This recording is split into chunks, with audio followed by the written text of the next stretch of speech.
Assalamu алейкум. Азыркы кыш мезгилинде балдардын арасында ойрузуй жана ойруу менен ооруган балдардын саны көбөйдү. Ал эми бул ооруларда кандай симптомдор болот? Балада дени табы көтөрүлөт, жөтөлөт, мурддан суу агат, же мурду бүтөт, же тамакка болгон табити жоголот.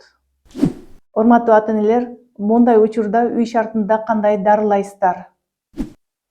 Балага суюктукту абдан көп пат-паттан берип туруш керек. Дени табы 38 градустан ашканда гана парастамол суспензия же болбосо ибуфен сироп бериш керек. Мурдуна солевой раствор куюш керек. Ал эми эң жакшы айыгуунун жолу бул кысталхинди. Кысталхинди бул табигый антибиотик жана вирустарга каршы абдан жакшы таасирин берет. Толук маалымат алуу үчүн төмөнкү номерге кайрылыңыздар.